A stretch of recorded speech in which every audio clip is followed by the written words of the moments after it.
Hi everyone, welcome to this week's short attention span webinar. This week, Kelly, we talk about mistakes, something you probably have to Google that because I I'm was going to sure. say, what is that word? Yeah.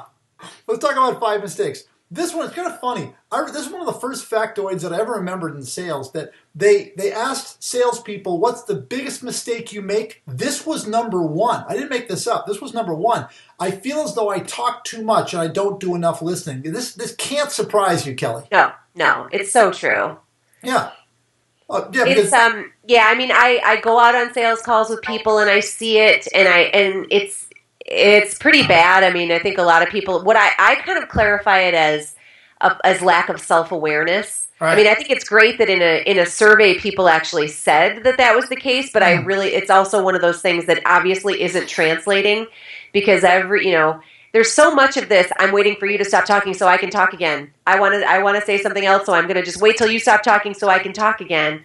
And again, I mentioned it in another one of these that there's no depth. There's no why is that important to you? You're saying it's important, but tell me why that's important. Or going a little bit deeper. And again, listening instead of talking so All much. right. It's All a right. big, big mistake. So number two, the number two mistake that we make is to assume that an account is safe. So if I said to you, Kelly, can't thank you enough for the work that you did. You really knocked it out of the park. Here it is, the end of the quarter. You shipped the job in. Man, I tell you what, we have a great vendor. And your thought is, I own these guys. It would take an act of Congress to get them to leave. If you're having that assumption, that is the first step towards the last time you ever do business with that company. I hate hearing myself say this, but you're as good as the last job you shipped in. And that's it. That's not even enough. Right. Because again, I guarantee you that everybody out there can tell you a story about literally the words in an air bubble above their heads going, oh, those guys love me. Yeah. And then getting that call, we awarded the work somewhere else, or one of the big guys came in and, did a supply contract or something, and you just go, oh my gosh. Yeah. Now, if you So painful. carry that forward to the third one, which is mistake people make is that they under communicate with the boss. They think, the boss doesn't need to know what I'm doing. But I tell you what, bosses sit and they kind of fluctuate in and out of the lives of salespeople, but they ask, I wonder if my rep's doing the job. Let me look at those numbers. Farquharson's numbers are down for the month. Where is he? Yeah. And that's the mistake. You should be communicating with your boss on a regular basis. Not just, where I went this morning versus this afternoon, but here are the number of calls that I got in. Here are the big leads that I'm pursuing. Here's the movement that I've got. Here's the jobs that I've got in estimating. You can't over communicate with the boss. Don't make that mistake. The fourth one I thought was interesting, Kelly. One of the biggest mistakes that salespeople make is they don't know what differentiates them. I was shocked at that. Yeah. Like, how do you not know? And yet when you ask someone what makes you different, they say, me.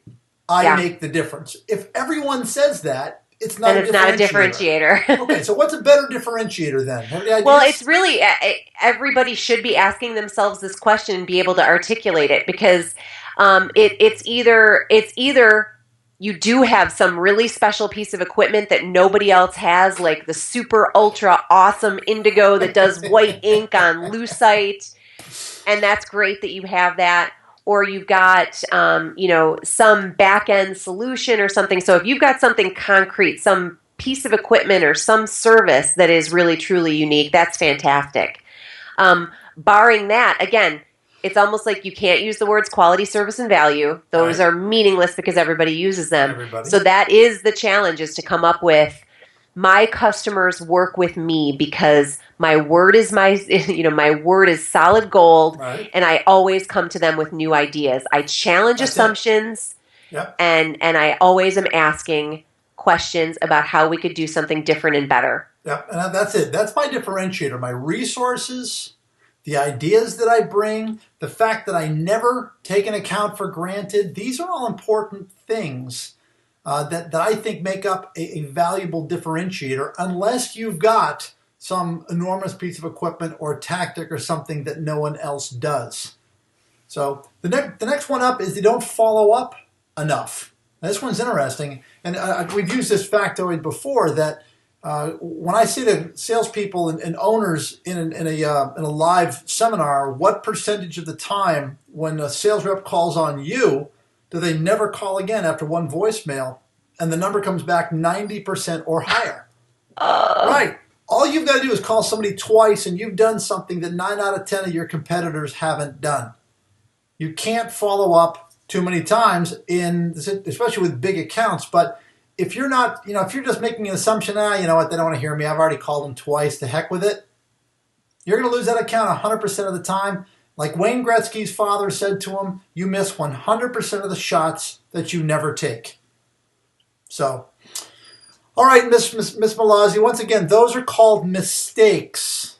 Okay? Got it. Yeah, now you know what they are. Now you know what the other people are doing, not you, of course. No. All right. Well, thank you very much for your input. And we will talk to you all again on another short attention span webinar. Thanks, Kelly. Phil. See ya.